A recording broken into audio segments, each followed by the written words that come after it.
The state's position really has just left me with really three things I just wanted to highlight that I spoke about briefly.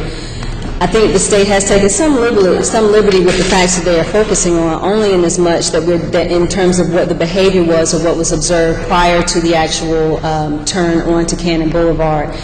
The things that the wobbling and putting her foot down and all of that is curious, because none of that was at least at issue in his initial post-arrest statement. In fact, his post-arrest statement was that literally he stopped a tan scooter for speeding, not a tan motorcycle, not I thought it was a motorcycle, not it was a motorcycle, therefore it needed to be registered. It wasn't until he actually was on the stand that he testified as far as the registration requirements, etc.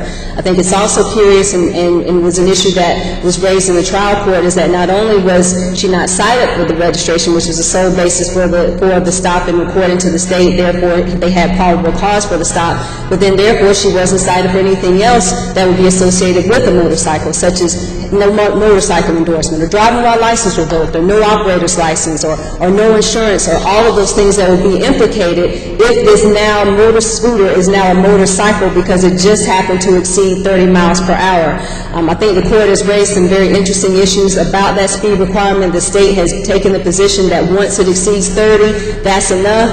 I believe, and that we've made it clear, at least within our position, that there is no statute to justify that position, and certainly not the legislative intent for anyone who now buys a motor scooter, just like Your Honor said, Judge, when you said that if you get a good wind behind you or you happen to put premium in your tank that day, suddenly you go over 31, now suddenly you're a motorcycle, and any officer that sees you driving down the road can wait until you reach 32. Are you rather completely ignore the miles per hour requirement of the definition? No, I'm not saying that you would completely ignore it, but my concern is that would be a bigger issue if she was actually breaking the law in terms of the speed limit at that point, or if there was something else along with that speed that would have drawn his attention to her if she was doing any other moving violation, and there wasn't. There was no other moving violation that he admitted to, at least that from my recollection, on 3 separate occasions when I asked him.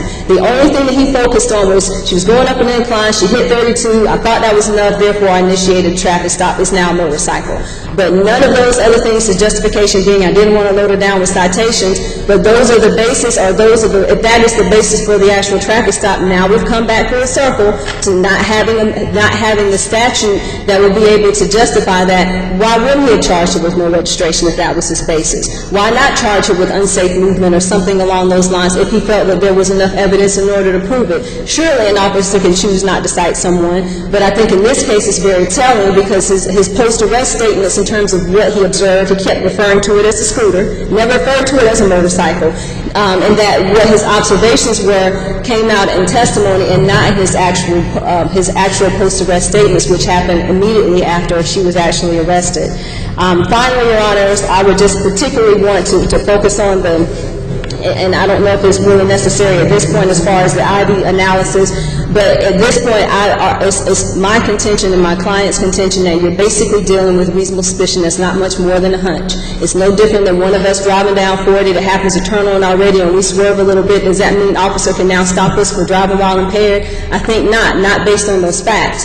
But I think that the issues here, or at least the way that... You don't think if we swerve and we're going down the highway and officer sees, doesn't know what caused it, that he doesn't have reasonable suspicion to stop? I think it depends on all of the facts and the totality of all the facts surrounding that. But in this case, I think the totality of facts and all of the facts surrounding this case, that is not enough.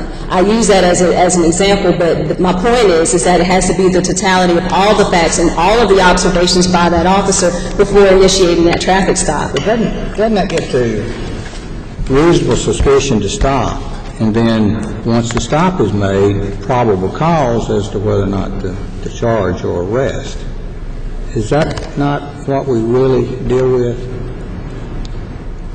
I'm sorry, say that, could you repeat that? Well, the officer, if he sees you wobbling, he doesn't know what you're wobbling for. Mm-hmm. But he's got a reasonable suspicion that you might be driving while impaired to stop you. Well, that's no more than a hunch.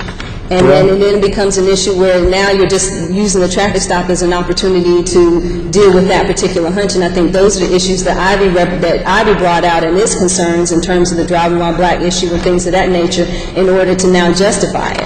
I think the bigger issue here and what the state is focused on, and quite frankly what I'm focusing on, is how reasonable are we talking about this issue with, you know, a motor scooter, a motorcycle, a moped, a motorcycle, a moped, or in this case a moped, going over that 30 miles an hour, and now suddenly, if you happen to be in the wrong place and you hit 31, now everybody's going to be dealing with the very same issues in terms of the registration requirement, et cetera, and all of those things that I don't believe that that was contemplated, particularly in the Ivy issue, and I believe those issues raised, which then, of course, now makes it synonymous. Your Honors, the only other thing that I would leave you with as far as the findings, I obviously didn't focus on the other findings of fact, because I believe that once you deal with the major finding of fact that the judge made in terms of the driving over 30 miles per hour, therefore there was a registration requirement, I think once that finding falls, the other analysis then can't hold as a matter of law, simply because the conclusions can't be supported by that with competent evidence. So. Thank you very much.